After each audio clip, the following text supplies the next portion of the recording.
Something more? Yeah, I have one more question. And you introduced it when you said you get your money's worth. I feel very worthy. I am a good person, and it's not that I don't feel self-worth. But I have a hard time accepting money from people for things that I feel were given to me that I didn't pay for.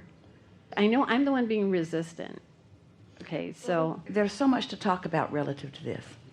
One of the practical points of view around that is that Jerry and Esther, when they first began this work, they met us in 1985.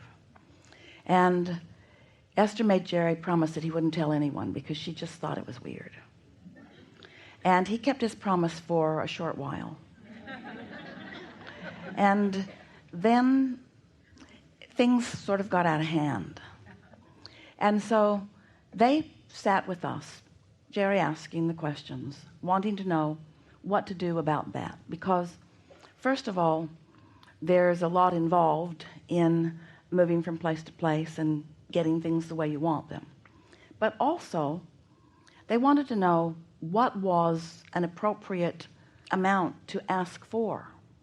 And we said to them, it doesn't need to be this way, but in your economic world, it is this way. Most people expect value according to what they've paid. And so you want to set your price at a place that makes them expect value, but not so far that it produces hardship or prevents anyone from coming. So Jerry set out to create a series of things that cost nothing. And then he set out to create a series of things that cost very little. He always said, you can buy a book for $15 and everything that Abraham ever has to say is in this one book. You don't need all 10 books because Abraham says the same thing over and over again. The laws of the universe don't change. Clever ways of explaining it to you do. And as your experience evolves, then we do get broader and deeper, but really. And so it's not so much, if you are looking at it the way we were helping them to see it, it's not so much about what's happening to you. It's about what's happening to them. What is most likely to put most people in the place of receiving the most that they can receive. And so Jerry's always very fair-minded. He wanted to make sure that it was equal opportunity to anyone who wanted to come. He didn't ever want anybody to save any seats for anyone. He didn't want there ever to be any advantages over one. And we explained to him on many occasions that the law of attraction is always fair. In other words, as you look out into the world, you often see things that do not appear to be even. But law of attraction is always fair, meaning that whatever it is you're offering is always coming back to you. And so we don't think that this is a subject of worthiness so much as it is a subject of it's easy to respond to how others are feeling. Someone may want very much something that you have to offer and not right now have whatever it is that you are asking for them to give you in exchange for it. But if you then say to them, well, therefore it will be a different price for you, or therefore there will be no price for you, there's another message that you're giving to them which says, I do for you what I see you cannot do for yourself, which is a message of disempowerment that is not in alignment with what your inner being knows to be. So what we encourage you to do is to feel around until you find something that sits well with you, which means your inner being is resonating with it. And then don't listen too much to the others. Esther gets letters every day that say to her, you know, you charge less than anybody else doing this kind of work. And Esther says, I'm fine with this. And Esther gets letters from people that say, you know, you charge so much that I can't come.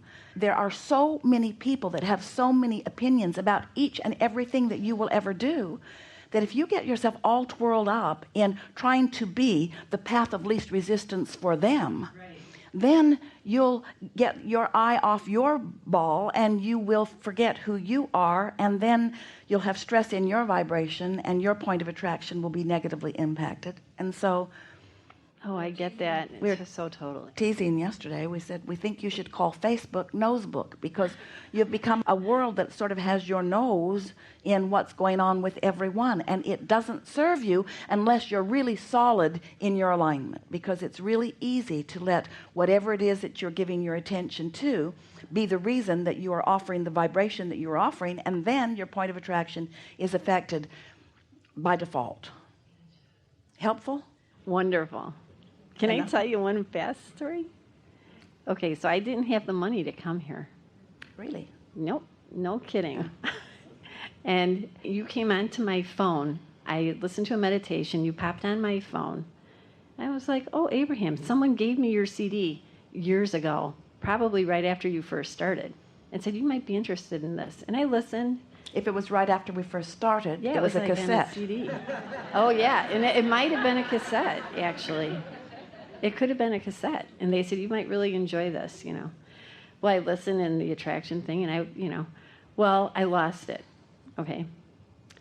Many years later now, 2 months ago, I'm listening to my meditation. I go to put it in, and you're on YouTube.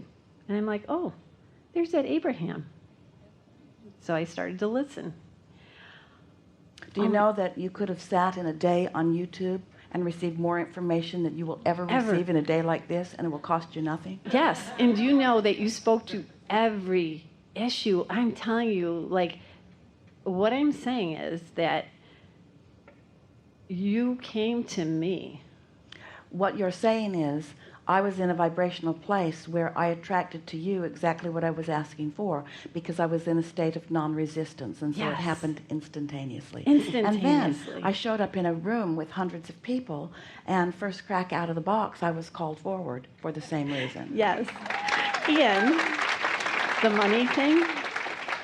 So the money thing, I did not have the money to come. I was like, I'm going to see Esther. I saw that you were coming. I'm like, I don't know where I'm going to get the money, but I'm going to see her. I'm going to see Abraham. I just can't wait. Power in decision, isn't there? Made a decision that I was going. I didn't know where the money was going to come from, but I didn't care.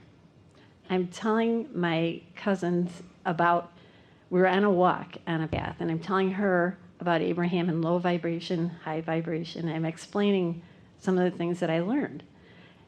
As I'm saying it, I looked down, I said, oh, wait a minute, what's that? I walked back, and under some leaves, there's an earring. I go, oh my gosh, look at this, an earring.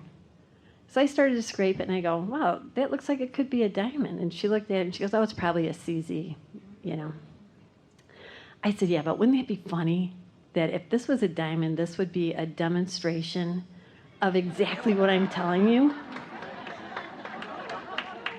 It was a real diamond worth $9,000. So, what I was so excited about was not so much the money, but I was aligned. It was like, this is what I've been asking for, and my truest desire is to be aligned with that of which you have been teaching us, that inner source, which... And if we were to stop talking right now, and you were to only hear that story forevermore, that would be all you would ever need to know about what we teach. Really good. Really good.